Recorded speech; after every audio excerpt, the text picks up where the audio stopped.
Let's talk about the things that people don't always want to say, that lawyers don't always say out loud, which is that sometimes being a lawyer is really hard. Some days just suck. Let's talk about how to get through those days, how to keep going, how to keep pushing forward, especially if you're a solo like me and your firm relies on you to bring the revenue in, to pay all the bills, to pay your employees, to pay yourself. So, how do you keep going? How do you work through those hard days? Because they definitely come up. I've been a lawyer for 16 years. I've had my fair share of rough days. Today, we're going to talk about ways to manage your stress, especially when it feels like you're really drowning and, managing the firm, managing your clients, the deadlines, the hearings, opposing counsel. Like, how do you manage all that? How do you keep your sanity? And then you come home, right? You've worked your full day at work. You come home and your second shift starts, right? If you're like me, if you're married, you got kids, like, you don't just come home and relax. No, you go right into the next mode of the second shift of your day. So, how do you keep those things going? How do you take care of yourself when sometimes it can just be too much?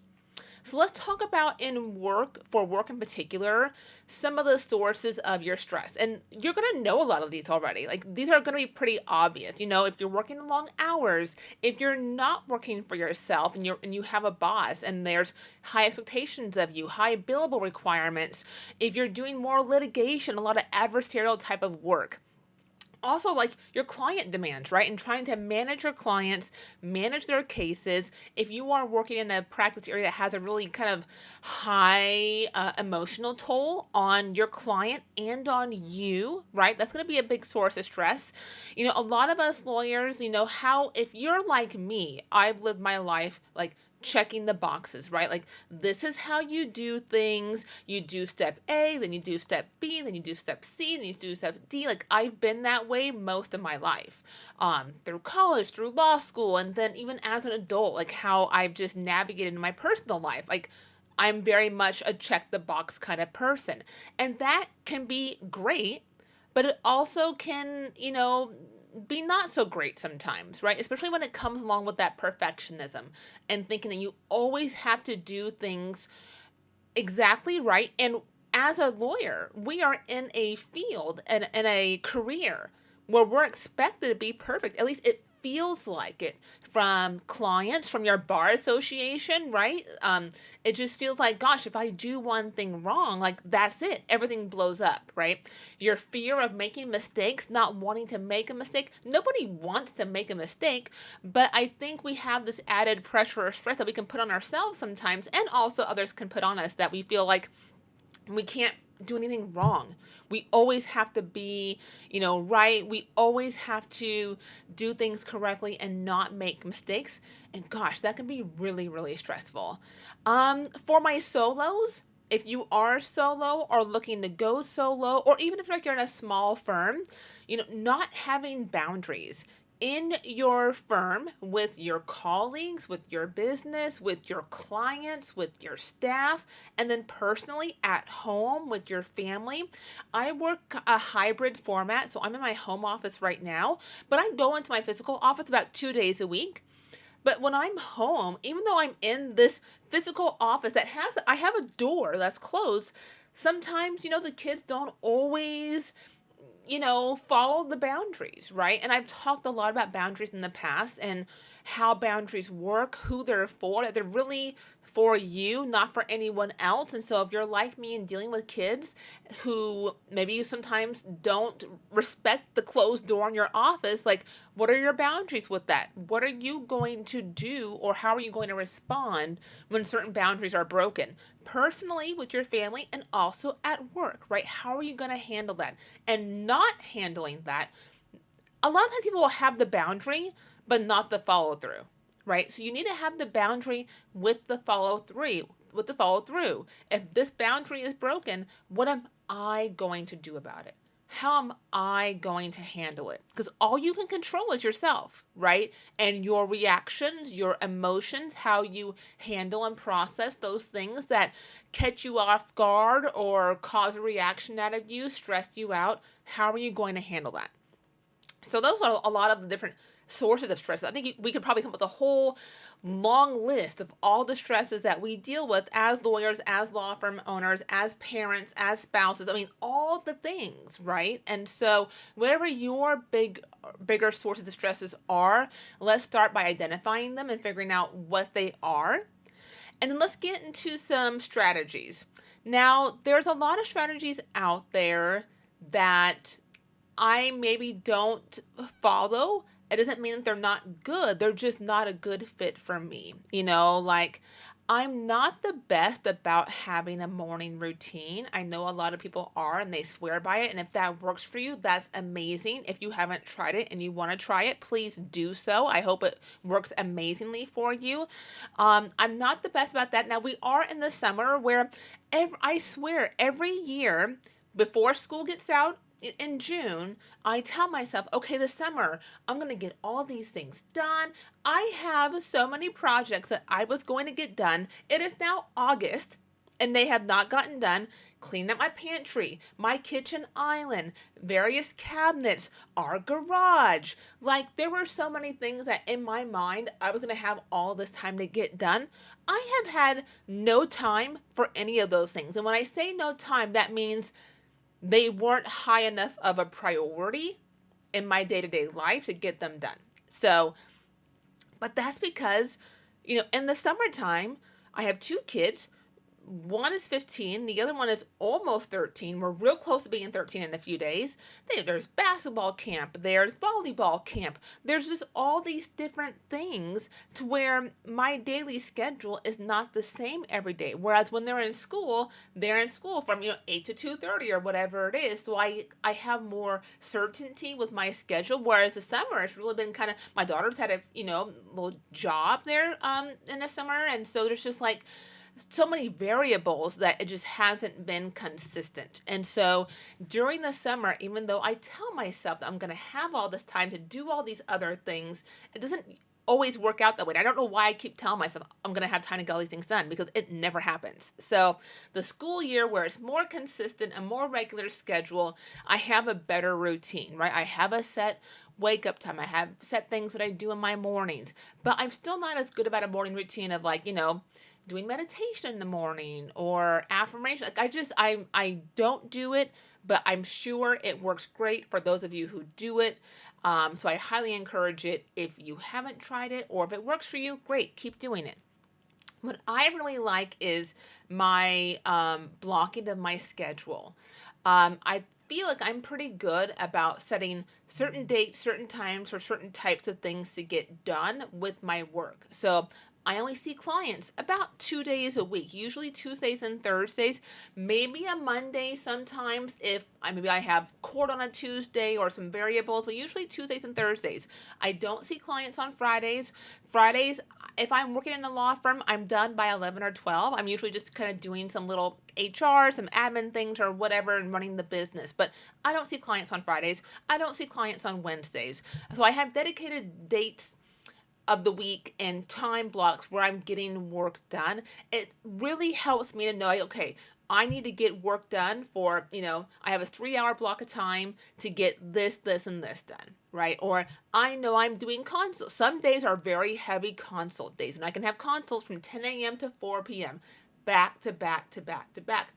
That can be a very exhausting day, but getting them all done in that one time block, instead of having one consult Monday morning, 3 consults on Tuesday, a consult Wednesday afternoon, maybe 2 more on Thursday, and maybe 3 on Friday. I can't have consults every day. I can't see clients every day. I need to have my 2 days that I see clients for consults or for signings, and then my other days are for getting, the legal work done, doing business stuff, but also because I'm solo and I have built my practice this way, if I go to Costco, I usually go on a Wednesday morning.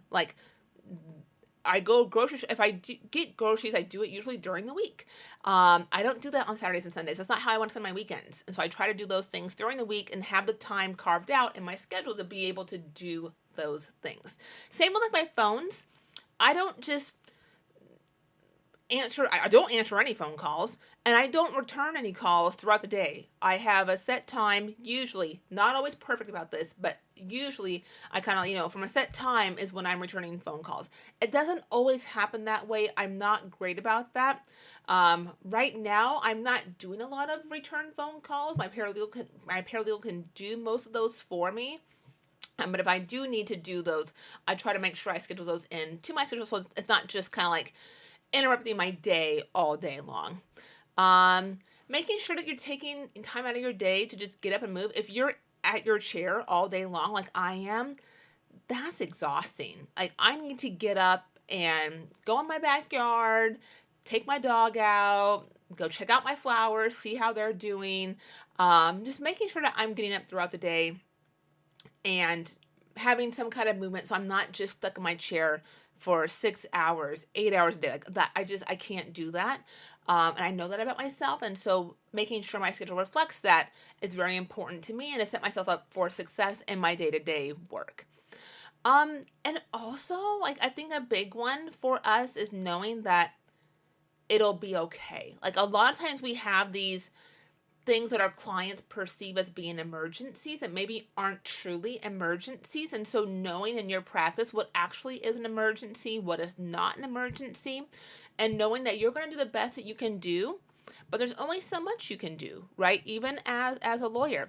And I have this friend who, she told me this like years ago, at least 15 years ago. She's another lawyer, mom, solo, all the things that she said, we're lawyers, not magicians. And I'm just like, oh, like, I love that because sometimes you feel like you have to be a magician and your client expects you to be a magician.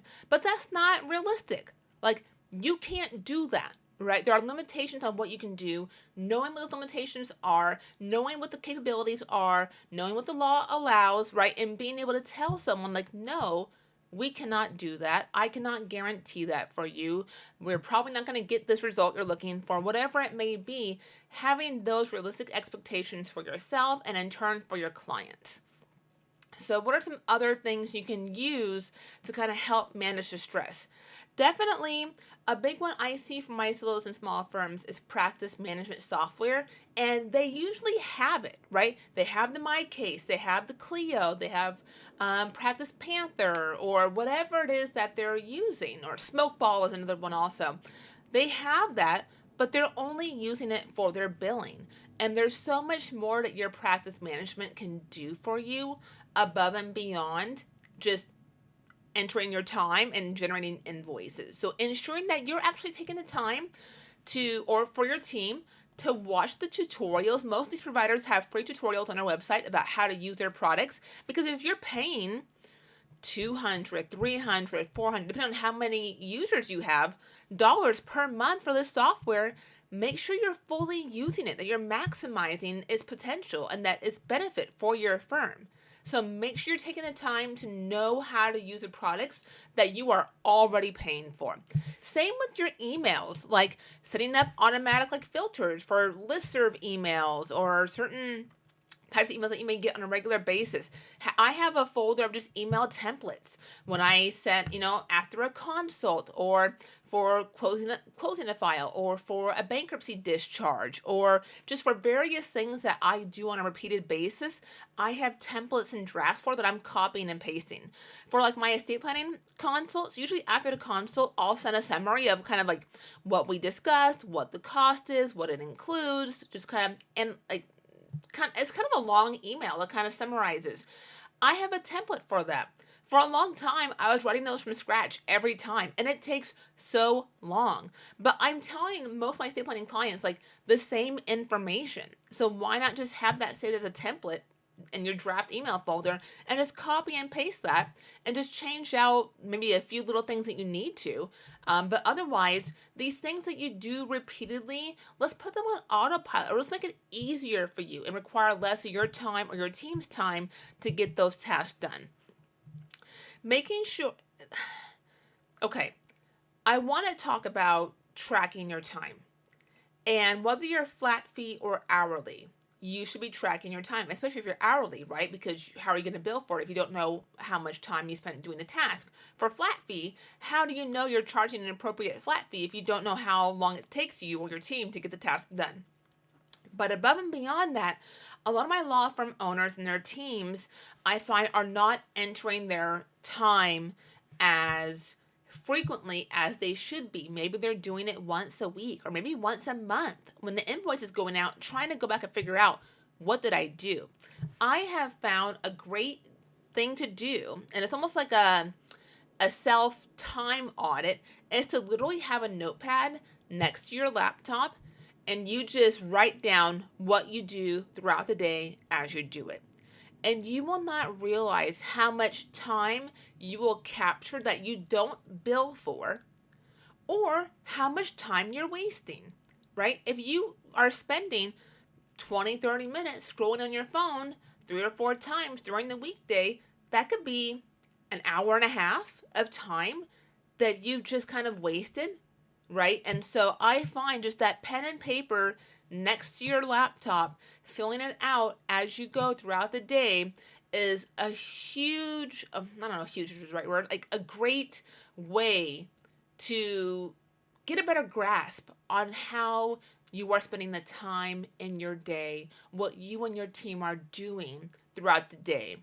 And then when you review that, because you have to review it afterwards for that 1 week, it really helps you identify kind of, okay, where am I wasting time? Where could I be more efficient? How could I condense my 7 hour workday into a 5.5 hour workday, right? Don't we all want that? Wouldn't you love to get off at 3 o'clock instead of 5 o'clock if you could do so? So keeping that notepad for that week to see what you're doing and how much time it's actually taking and how much time you're wasting is a great tool for a lot of my law firm owners, and I have a lot of my clients do that. Another one along the same lines of having a notepad or a notebook is to have one around you for those thoughts, those ideas, those things that pop into your mind. Or if you are one who tends to like lay in bed and at midnight, this, your client's case comes to mind and you're thinking about it and it's keeping you up and you can't go back to sleep because you're thinking about, your hearing, your arguments, your brief, what you need to research and what you need to tell the client, keep a notepad next to your bed and write it down. Like, I think that physical of like getting the idea out of your head through your hand onto paper, like it lets your brain relax and say like, okay, we've got it on paper. I don't need to worry about this. Like, she knows that she needs to do this. It's on paper. Like, it lets you just like chill out. Like, but when it's in your mind and you keep thinking about it and you're worried about it and you're stressing about it, it's going to keep you up all night long. I have experienced that many times myself. And so I have found that, or even in your phone, if you want to use like the notes app and just like write what you're saying in the notes app of your phone, I think you just need to get it out of your brain and written down somewhere to help allow you to like get that item off of your brain's like mental scrolling of all the things that you need to do the next day. Okay. All right. So let's talk about some shifting that we have to do within ourselves and our mindsets to better handle the stress and hopefully relieve some of the stress for ourselves. Learning how to say no without guilt. We tell people no all day long at my office. There are many a time where somebody reaches out and maybe they have an issue that falls within the general practice of what I do, whether it's estate planning or bankruptcy or real estate. But I have learned to identify some red flags, or I have gotten to where I only do what it is that I do, and I'm not trying to learn new things. I don't have time for it. I don't have the patience for it. I don't have the capacity for it. So if I have someone who has this unique issue within the scope of my practice, I will refer them out. Now, yes, I could probably figure it out. I could research it, talk to colleagues, and get them an answer, but I just don't. Okay, maybe it's not that I don't have the time. I'm just not willing to spend the time at this point in my career to navigate that issue. If you are earlier on in your career, or if you love the challenge and you have the capacity to take on something that you need to research for the first time and figure out, if you have that capacity, then by all means do so. But for me and my practice areas, they're already changing and updating in case law and legislative updates. Like, I already have to keep up with what it is that I do. So to try and learn something above and beyond what it is that I do, I just don't have that bandwidth. I don't want to spend that time. And again, we are business owners. If you've gone out on your own, you're looking to make a profit. And if you're flat fee like me, how much time you spend on these cases really, really matters, right? For, your profitability in your business. So make sure you think about that before you agree to take on something that you may not know and may need to spend a number of hours that you may or may not be able to get paid for to look into this unique issue, different issue, whatever it may be. Also, we talked about perfectionism earlier on in this video. Knowing that your work does not have to be perfect. We just need to get the work done. Now, we're not going to be sloppy, right? We're not going to do it half-assed. But I am a big proponent, and I tell my clients all the time, my law firm owner clients, like, we're going for a solid B+, when it comes to our work. We're not going for the 100%. We don't need an A+ on everything that we do. And if you've been practicing for a number of years, you should have a lot of your documents and pleadings and things like that. You should have those templates that are already like really good.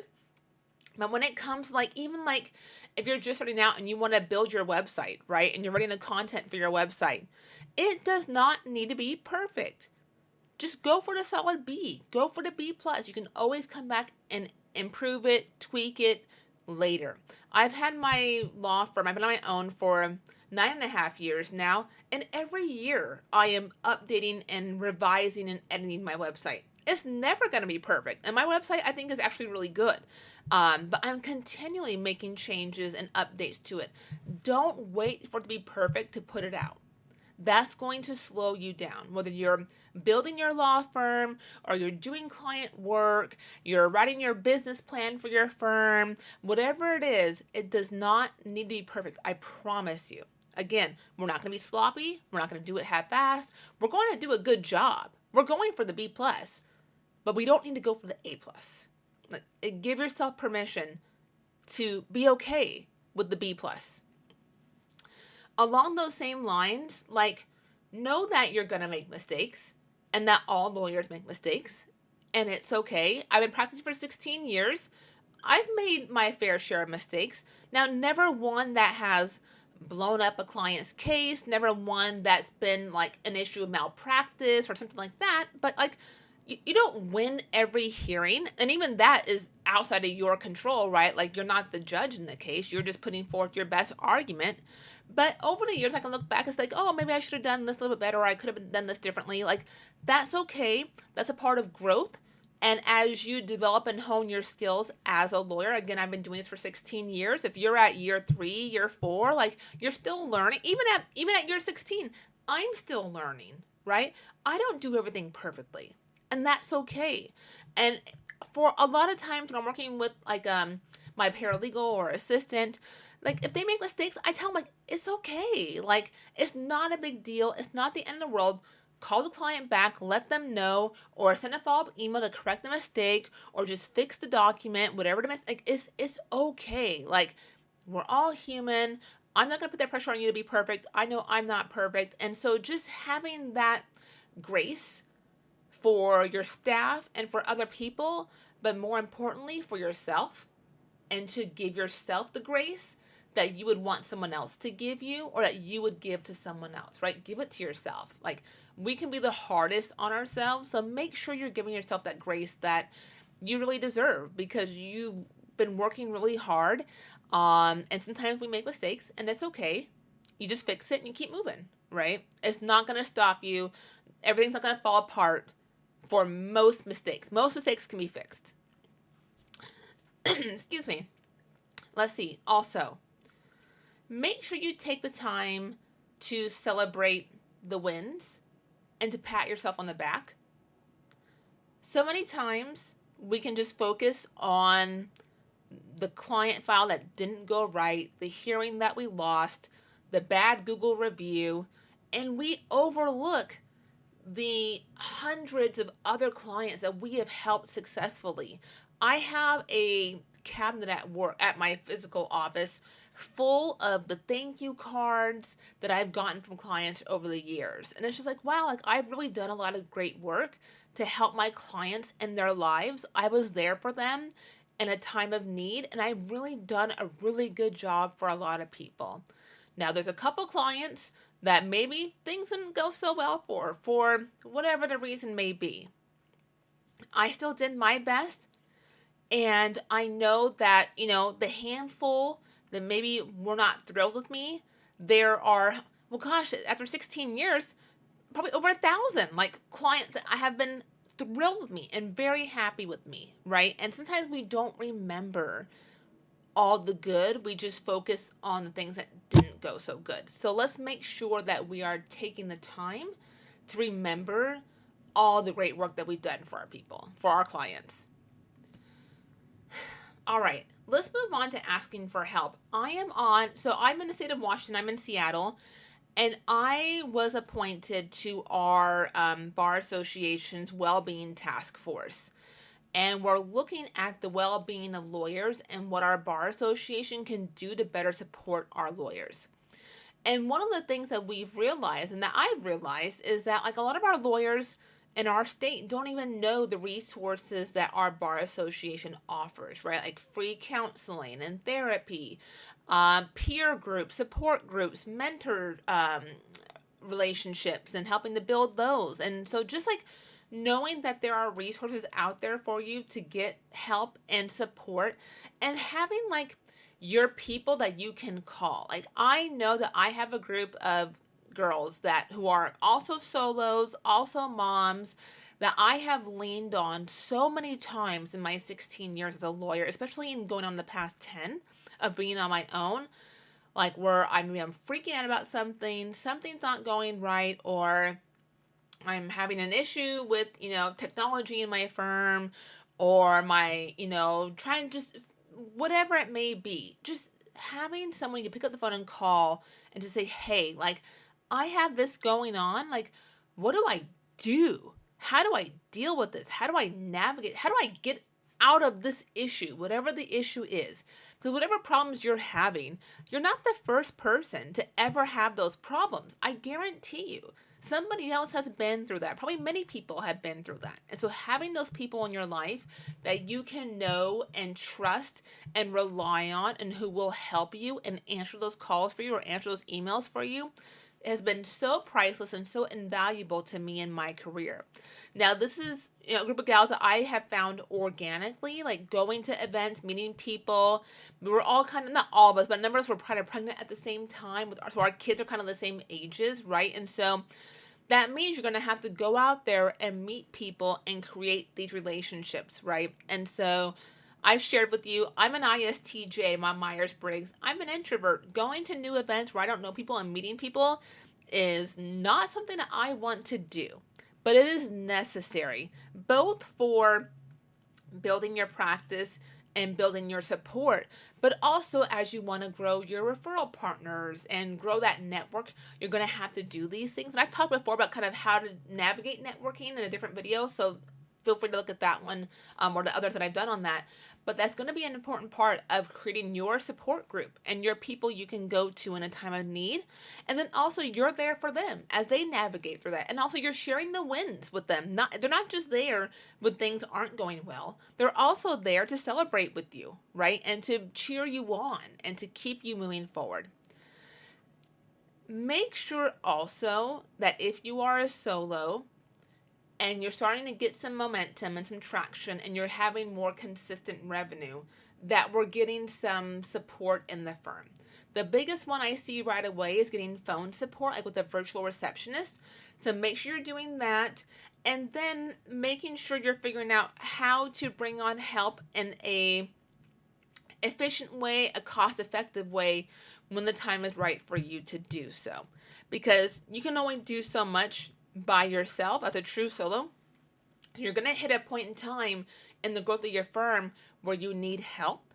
And so there is a way to get virtual help, part-time help, remote help to help support you in your firm short of a full-time W-2 employee, to help make your firm a success and help you build the life personally and with work, the schedule, the flexibility, the freedom that you were looking for when you decided to go out on your own. We want to keep that going even as you get busier. And the way to do so is to have some kind of support. Again, your automation, remote support, the virtual support. There's a number of options available for you to support you in your firm. So, this was kind of a longer video talking about stress, but that's kind of like, I've dealt with it myself. I have my law firm owner clients who are dealing with it, and so it's something that I know firsthand. I have empathy for, and I want to make sure that you are navigating your career as a lawyer and managing your stress so that you don't burn yourself out and run yourself into the ground, right? We don't want that. That's not why you became a lawyer. That's not why you're going out on your own, or you did go out on your own, right? That's not what we want. So you have control over that, but you have to take steps to make sure that actually happens. So I encourage you, if there's one thing that I went over today that you thought, maybe I could try that, I encourage you to do so. Like, take the one thing. You can't do everything. We went over a lot. It's been almost like 30 minutes. You can't do everything. Don't try to. But find one thing, find two things that you can take on and try to integrate into your firm, into your practice, to try and improve things for you and make your law firm run more smoothly and more efficiently. So I hope this was helpful, and make sure you stick around for more videos on how to manage, your law firm, how to open your law firm, how to juggle work and personal life. All right, I'll see you in the next one. Bye.